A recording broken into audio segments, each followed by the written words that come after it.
Hey guys, how you guys doing? I'm actually at the mall right now and ran into a little bit of a situation. I was going in to pick something up, an impact drill at this shopping mall, and got the drill, but came across another problem. Basically, my car is having issues cranking, and I've spent the last hour trying to get it to crank, but nothing seems to work at all. So basically what I did was right off the bat, I was thinking maybe it was the brake switch. Considering I did have a brake light that was out, but I replaced the battery, but that's the only thing that has me thinking about that.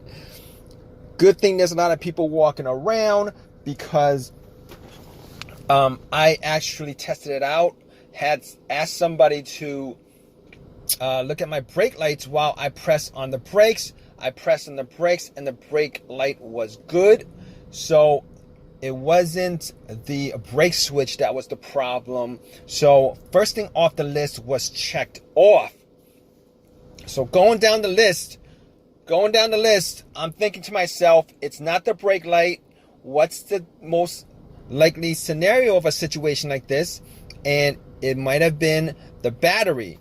So I was thinking to myself, now, I drove about, I don't know, like 5 miles to the spot, and I spent maybe an hour and a half in the shopping center, and I'm thinking to myself, what are the chances that it could be the battery?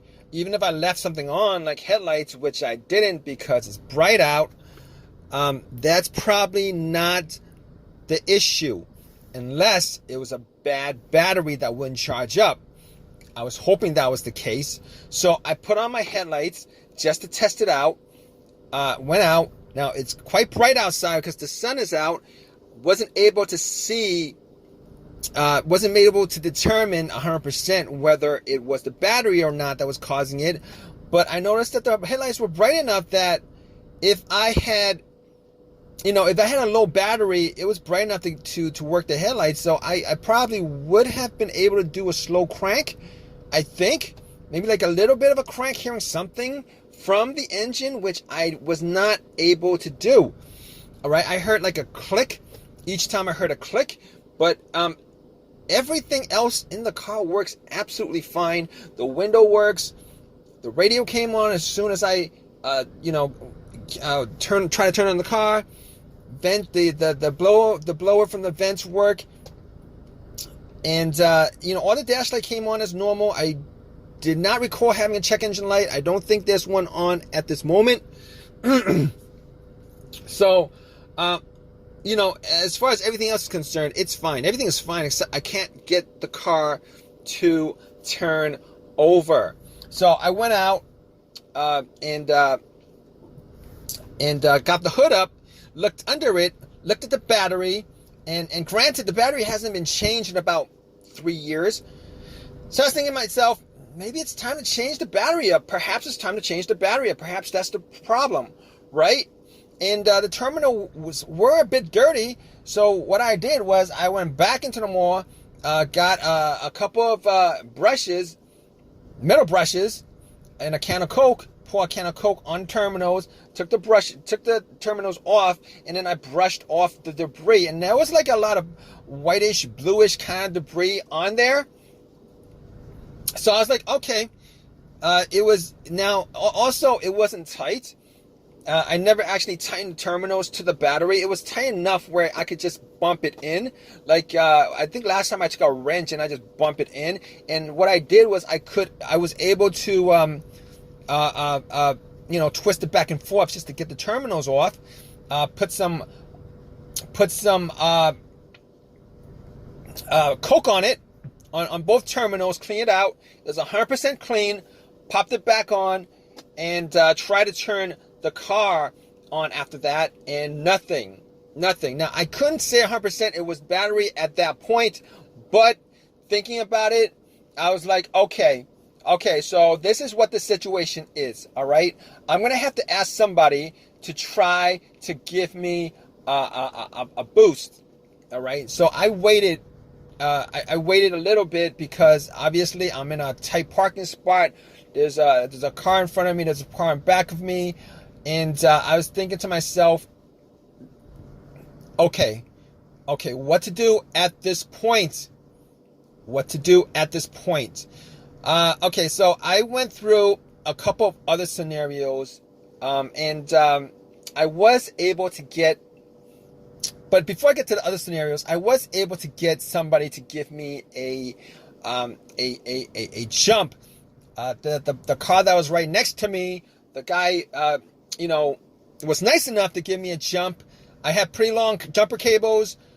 So got the cables on, wait a couple minutes, try to turn it on that way, and nothing. Just heard a click. The click was a little bit stronger, but I just heard a click. Nothing else happened. So at that point, I was like, I already ruled out a couple of things. I can rule out the battery because that jump should have just started the car up. And on top of that, I could, okay, all right, let's, okay, I actually did look at the negative line that was on the negative terminal of the battery. That's also important when you're looking for something that could be causing it, because a bad ground could cause a no start issue. All right, even if the battery's 100% good, or getting a jump on it. So I was like, okay. I did actually look at the ground before that when I cleaned up the terminals, and the ground was good, so I could rule out the battery 100%. I could rule out the battery. On top of that, at that point, I could also rule out the alternator. All right. So basically, if you guys don't know what the test for the alternator is, most of the time, if you guys have a bad alternator, the alternator goes dead on you. It will go dead on you while your car was on, while your engine was on, while your car was driving. It will go dead on you. All right. Normally, that's what happens when you have a bad alternator.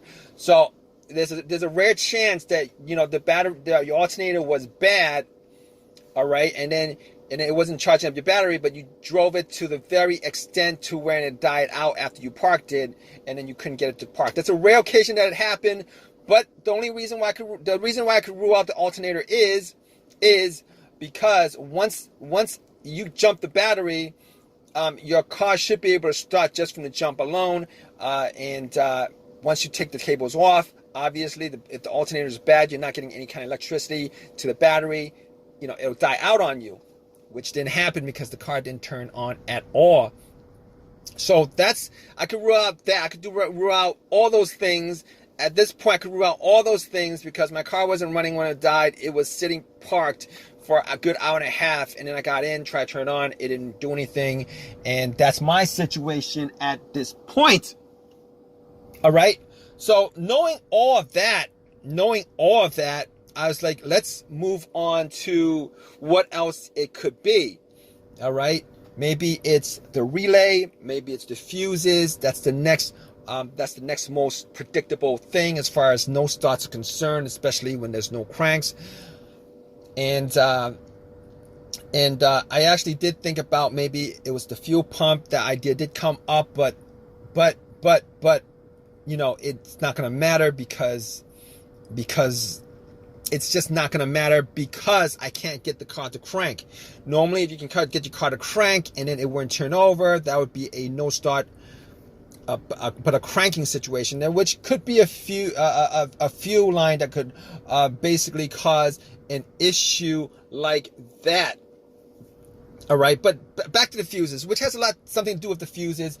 I'm looking at the fuses and trying to spot whether there is something that was burnt, a burnt fuse. Now I wasn't able to do any of that because I could do the smell test, see if there's any, like the visual test, see if there's any kind of burnt, brownish look on any of the fuses. Didn't appear to me like any of that was present. But going back to what my going back to what, going back to all the experiences that I've had with fuses causing a no start, I could pretty much pin it down to two ways of figuring out whether your fuses would be a component of your no start situation. All right. Now, one of those ways you can figure it out is, okay, I had this instance where I had a Honda where I had no power inside the car whatsoever. There was like no power at all inside the car, as if terminals were taken off and there's no connection to a battery or a power source. Nothing worked inside the car. It was completely dead. So thinking about that, when I had that problem, it was a fuse problem. It was a main fuse that blew. All right, that main fuse connected the cable that came from the positive of the battery terminal to the fuse. It's to the fuse box itself. Now, the way I figured that out was I actually took two screwdrivers that I had, and I connected one portion of it to another portion, to the other portion of it, where the fuses touch the two fuse terminals. I put that together, and everything started beeping, turned on, etc.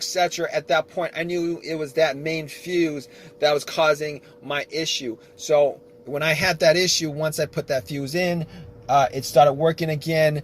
Everything worked fine. Everything worked good. Everything was good after that. So I knew it was the main fuse. That was one instance where I had a fuse issue.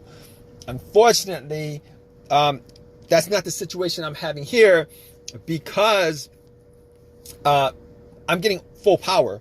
I'm getting 100% full power, except my car's not cranking over. It's not like my car is completely dead like that previous issue I had. I have like power for everything, for the power windows, for the remote. That's how I got into my car. Everything works inside the car, so that's not the main fuse. I know that for sure, and it's not the main fuse. All right, so the second issue that I had previously, as far as a fuse problem causing my car not to start before, was I had a no start but a cranking situation. I was able to get it to crank, but I wasn't able to get it to turn over. Now, going back to my fuel pump, when I was trying to figure out whether it was, when I mentioned the fuel pump and how it relates to this, is I think the fuse was either the fuel pump or the fuse to the car's computer. All right, I had those two. It was either one of those two things. All right. Obviously, I'm not getting a crank, so I can't say that it's the fuel pump fuse that's causing the problem. I can also verify that it is not the car's computer that's causing the problem, or fuse that connects the car to the computer.